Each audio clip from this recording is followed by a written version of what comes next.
Aaron Hernandez Netflix documentary. 10 questions still unanswered in Killer Inside. There's a line in the trailer for Killer Inside. The mind of Aaron Hernandez that encapsulates so much of why Hernandez's story remains darkly captivating. The why is the story here, said Kevin Armstrong, an executive producer on the documentary, who previously covered Hernandez's rise and fall for the New York Daily News.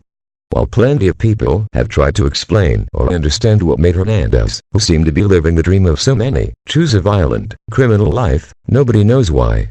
The former Patriots tight end from Bristol, Connecticut, who was convicted of one murder and accused of 2 more before killing himself in prison, is subject of Netflix's 3-part documentary series which became available for streaming Wednesday. Killer Inside gives us complete and compelling a public look at Hernandez's exists, but it's impossible to watch and not have more questions. 1. Did Aaron Hernandez want to get caught or believe he was untouchable? At one point, Dan Wetzel, who covered the story for Yahoo and is an executive producer of the documentary, pointed out if Aaron Hernandez had erased his own security camera footage, he might be a free man. The video from the surveillance system in his house was just one of the details surrounding the murder of Oden Lloyd, who was to be his future brother-in-law, that was blatantly sloppy and have led to his conviction for first-degree murder. Was the carelessness a result of marijuana use or something more psychological? 2. If Aaron Hernandez's father hadn't died suddenly, would Hernandez, who was 16 at the time, have turned out differently? Dennis Hernandez was both a steadying force and a disturbing role model in Hernandez's life. On one hand, he provided structure and motivation that led to his success as an athlete and also kept him focused and out of trouble. When he died unexpectedly during hernia surgery, Aaron Hernandez turned his pain into anger and his anger into a propensity to get into trouble. The death sparked other events involving Aaron's mother, see below, that further fueled that anger.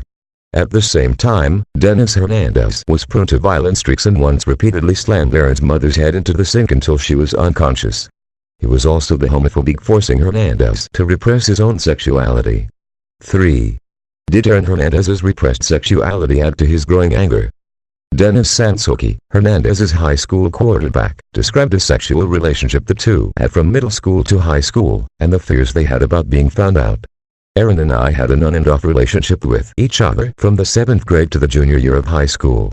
Aaron participated with many people. I was a small piece of Aaron's sexual activity, Sansoki said. In school, there weren't a lot of kids who were out of the closet. The few that were, I used to feel like, golly, what a homo, here I am, the football player. I was in such denial because I was an athlete. You mean to tell me the quarterback and the tight end were gay? He sleeps with other men. No. It didn't sit right with people. It doesn't sit right within our own stomach at that point.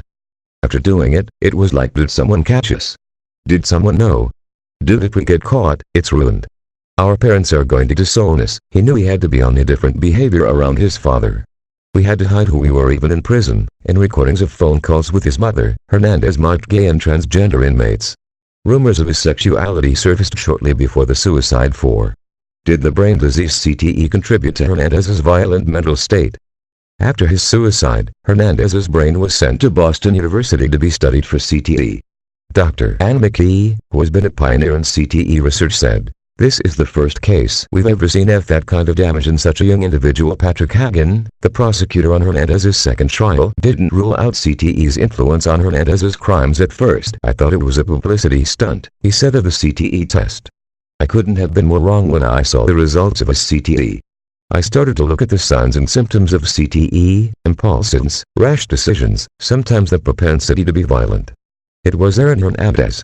If you look at everything this young man had going, emotionally and physically, to what had happened to him as a child, and on top of it you add the CTE, that undoubtedly the seeds of what went on began many years earlier. 5. Might Aaron Hernandez have walked free if Jose Baez represented him in his first trial? Baez, the high-profile lawyer, defended Casey Anthony when she was charged with murdering her daughter. He took Hernandez's case for the second trial. Like he did with Anthony, Baez earned an acquittal despite evidence against his client. He was set to handle Hernandez's appeal. 6. Did Aaron Hernandez's strained relationship with his mother impact his anger? It seems unlikely that Terry Hernandez will enjoy watching this documentary. Her relationship with Aaron is laid out raw throughout. From her beginning a romantic relationship with Aaron's cousin's husband shortly after her husband died, to her complaining to him over a prison phone call that he never gave her $1 million, the two appeared often contentious. Late in episode 1, in a different phone call, Aaron Hernandez blamed her for who he'd become. "I was the happiest fucking little kid in the world and you fucked me up," he said. What the fuck did you think I was going to do, be a perfect angel?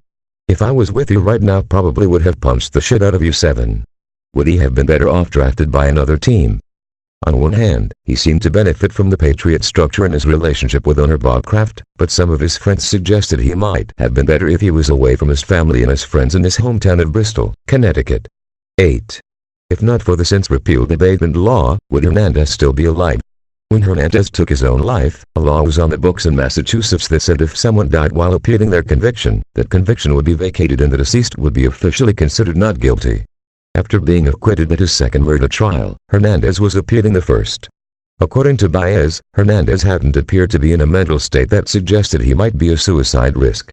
During a phone call with a friend, Hernandez said he didn't mind prison, he only missed his daughter. Under abatement, the money he'd made playing football would go to his daughter and fiancé if he died during the appeal. His conviction was briefly vacated under the law, but the attention Hernandez's case brought to the statute caused Massachusetts to overturn the law and reinstate Hernandez's conviction. 9. Was Aaron Hernandez involved in a shooting in Florida that he couldn't be tied to? Probably not. Gainesville police no longer believe Hernandez was involved in a shooting case from 2007 that he was once considered a suspect in. 10. Why? Why didn't Hernandez simply lean into the life of luxury the NFL and his $40 million contract could have given him? Why become a criminal and a killer when that lifestyle